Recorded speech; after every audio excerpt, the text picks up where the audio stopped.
আমি আসবো এখানে। যিশুদা রয়েছেন, যিশুদা কি বলবেন, মানে যে ছবিগুলো আমরা দেখছি? প্রথম যে প্রশ্নটা বললেন যে এরা রাজাকার কিনা, হ্যাঁ, হতেও পারেন রাজাকার, কারণ সেই সময় যখন অপারেশন সার্চ লাইট হয়েছিল তখন আজকের তথ্যাভিজ্ঞ মহলের হিসেবে 4 লক্ষ মহিলা ধর্ষিতা হয়েছিলেন। তাই খান সেনার সঙ্গে রাজাকার ছিল, অলবাদার ছিল, তারা ছিলেন। তাই নিজের বাড়িতে এই নোংরামির কথা শুনে যারা বড় হয়েছেন সেরকম লোক সামনে এসে আজকে এই সুযোগ পেয়েছেন, তারা কথা বলছেন, এটা হতেও পারে। তাই এরা রাজাকার কিনা তার প্রশ্নের সরাসরি উত্তর, হয়তো এরা সত্যিই রাজাকার। দ্বিতীয় যে প্রশ্ন সেটা হচ্ছে যে বাংলাদেশের যদি মুক্তিযুদ্ধের ঐতিহ্য ভুলে যায় তাহলে বাংলাদেশের কি থাকবে? একটা পৃথিবীর কাছে ভিক্ষের বাটি নিয়ে যাওয়া একটা দেশ, মুক্তিযুদ্ধের জন্যই তো 21শে ফেব্রুয়ারি আন্তর্জাতিক ভাষা দিবস, মুক্তিযুদ্ধের জন্যই তো একটা অন্যায়ের বিরুদ্ধে ইতিহাস পড়ানো হয় না। ধীরেন্দ্রনাথ দত্ত 1948 সালে পাকিস্তানের পার্লামেন্টে এই বাংলা ভাষাকে রাষ্ট্রভাষা হিসেবে করার জন্য বলেছিলেন, এবং তারপরে আবদুল্লাহ ভাসানী 11 বছর জেল খেটেছেন, শেখ মুজিবুর রহমান। এই ইতিহাসটুকুকে বাদ দিলে, একটা মানুষের জাগরণের ইতিহাস বাদ দিলে বাংলাদেশের কি আছে? বাংলাদেশের সঙ্গে একটা টিপিক্যাল কোনো একটা মৌলবাদী রাষ্ট্র, সারা পৃথিবীর এরকম প্রচুর রাষ্ট্র আছে, তাদের কোনো সম্মান নেই, পৃথিবীর তাদেরকে কেউ সম্মান দেয় না। একদম। তাই বাংলাদেশের মানুষ আজকে আরেকটা প্রশ্ন হচ্ছে, রাজাকারদের তো নুইসেন্স ভ্যালু আছে, আপনারা টিভিতে দেখাচ্ছেন, বিভিন্ন জায়গায় রাজাকারকে দেখাচ্ছেন, কিন্তু এতদিন ধরে বাংলার সংস্কৃতিকে যে রেখেছে, বাংলাদেশের এরা করেছে কি?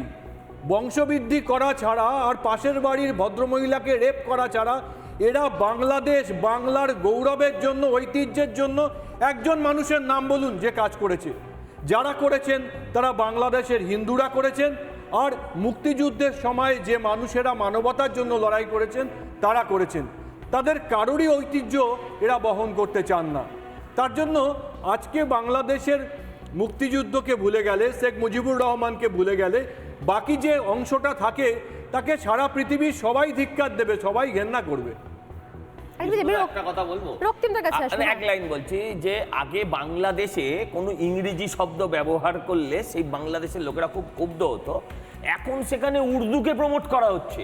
আমরা এপার বাংলায় হলেও বাঙালি হিসেবে 21শে ফেব্রুয়ারি কিন্তু আমরা সবাই কম বেশি পালন করতাম, কিন্তু সেই রাষ্ট্রে এখন এতটা মৌলবাদী হয়ে উঠেছে যে তারা উর্দুকে প্রমোট করতে অবধি সজলদা অত্যন্ত গুরুত্বপূর্ণ কথা বলেছেন। এই যে বলছে আমাদের পাকিস্তানে চলে যাবে, এরা রাজাকার হতে পারে, তার কারণ পাকিস্তান বলেছিল বাংলা ভাষা উর্দু হরফে লিখতে হবে।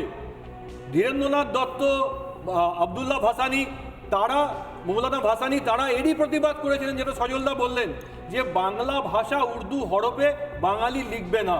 তাই আজকে সেই ঐতিহ্যকে যারা ভুলে যেতে চাইছেন তাদেরকে ভাবতেই হবে তাদের অরিজিন কি। রাষ্ট্রপ্রধান একটা পুতুল।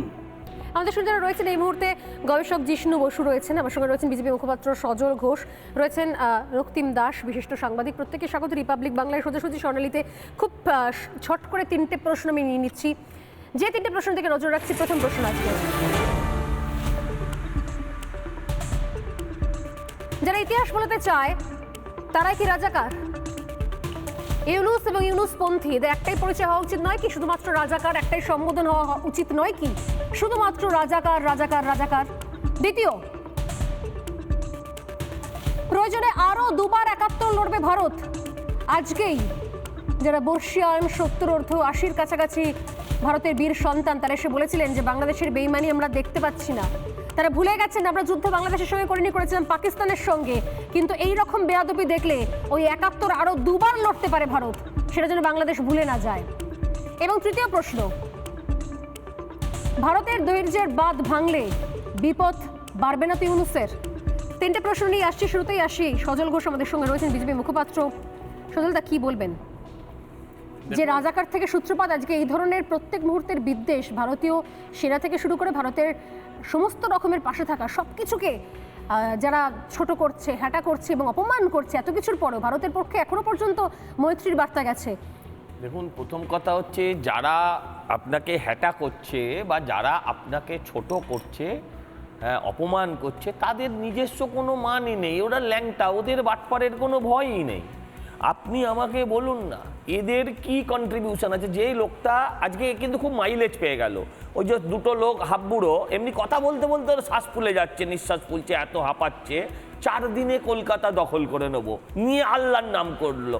ও এতটাই না পাক যে তারপরেও কিন্তু ওর তার চেষ্টাটাও করে দেখাতে পারলো না। আমি আপনাদেরকে বলি এরা হচ্ছে ওখানকার মদন কুণাল কল্যাণ, এরা এসব বলছে আর এখানে আমরা তাকে মাইলেজ দিয়ে যাচ্ছি, সারাদিন টিভিতে দিচ্ছি, এবার ন্যাশনাল হিরো হয়ে যাবে। প্রশ্ন হচ্ছে এই যে রাজাকার, এদেরকে আপনি কি বলে ডাকবেন? এরা হচ্ছে আধুনিক রাজাকার।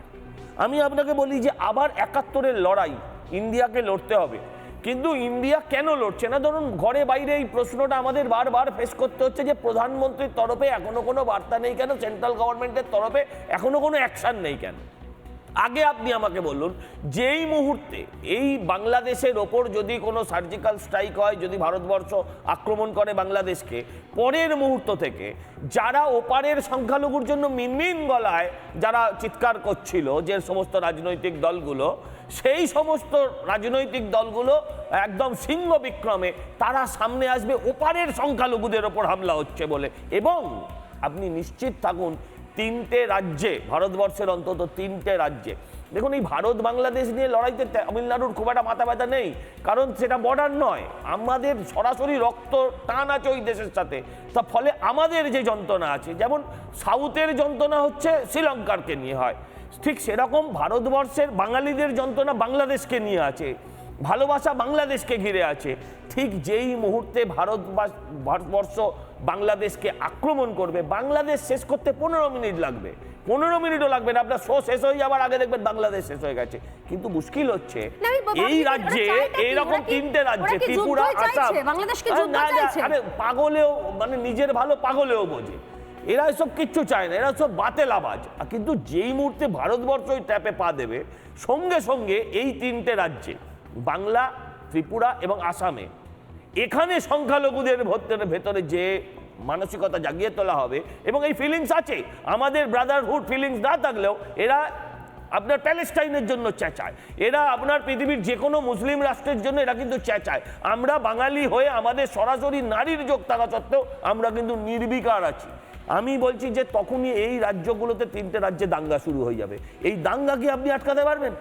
অতএব মোদী সরকারের এই যে সমস্যাটা আছে, এই সমস্যাটার কথা আপনাদেরকে ভাবতে হবে। এখানকার বাঙালি যারা কথায় কথায় যে সমস্ত সেকু মাকুড়া বাজারে বলে যাচ্ছে যে প্রধানমন্ত্রী কি করছেন, নরেন্দ্র মোদী কি করছেন, অমিত শাহ কি করছে, তাদের কথা শুনে লাভ নেই সজল দা, কারণ তাদের কথা কেউ শুনছে না। কারণ যারা কিউবা নিয়ে, ভিয়েতনাম নিয়ে, সিরিয়া নিয়ে, গাজা নিয়ে, প্যালেস্তাইন নিয়ে রাস্তায় নামে, তাদের বাংলাদেশের বিষয় আসে, তারা বলে এটা পররাষ্ট্র ব্যাপারে আমরা মাথা ঘামাই না। তাদের কথা কেউ শুনছে না, তারা অলরেডি শূন্য থেকে মহাশূন্যে বিলীন হচ্ছে, তাদের বিষয়ে মাথা ব্যথা নেই আমার। কিন্তু আমার বক্তব্য হচ্ছে এই প্রত্যেক মুহূর্তে যে ভারত বিদ্বেষী মনোভাব, এটার মাসুল কে বা কারা চুকোবে, কে কিভাবে চুকোবে? আজকে কর্নেল সব্যসাচী বাগচি আমাদের স্টুডিওতে কি বলে গেছে জানেন? আমি একবার শোনাবার অনুরোধ করবো, এখানে রক্তিমদা রয়েছেন, জিষ্ণুদা রয়েছেন, শুনুন একবার। টু নেশন থিওরিটাকে আন্ডু করা হয়েছিল 1971 সালে। ভারতবর্ষ অর্থাৎ ভারতীয় উপমহাদেশ যে এক ভৌগোলিক অবস্থানের এক সংস্কৃতি সম্পন্ন দেশ, সেইটা ভুলিয়ে দেওয়ার চেষ্টা করা হয়েছিল 1947 সালে টু নেশন থিওরির মাধ্যমে, যেটাকে ভারতীয় সেনাবাহিনী আর তার সঙ্গে সঙ্গে বাংলাদেশের জনসাধারণ পাল্টে দিয়েছিল 1971 সালে। যেটা আজকে দেখছি আমরা, আমার কেন জানি না একটা জিনিস মনে হচ্ছে যে আবার 1940-47কে ফিরিয়ে আনার চেষ্টা করা হচ্ছে। কিন্তু আজকে ভারতবর্ষ যেখানে আছে, আজকে ভারতবর্ষ দুনিয়া ঝুঁকতি হয় ঝুঁকানে বলে চাইয়ে এই জায়গায় আছে, এটা কারুর পক্ষে সম্ভব হবে না আবার 40-এর দশকে ফিরিয়ে নিয়ে যাওয়া। বরঞ্চ আর একটা দরকার হলে একবার দুবারও যদি 71 করতে হয়, ভারতবর্ষ তার সাংস্কৃতিক একাত্মতা ঐতিহ্য ফেরত পাবে আবার নতুন করে। অসাধারণ, অসাধারণ। নানা ধরনের কন্টেন্ট দেখার জন্য লাইক করুন, শেয়ার করুন আমাদের ফেসবুক পেজ, সাবস্ক্রাইব করুন আমাদের ইউটিউব চ্যানেল। পাশাপাশি অন্যান্য ব্রেকিং নিউজের জন্য অবশ্যই চোখ রাখুন রিপাবলিক বাংলায়।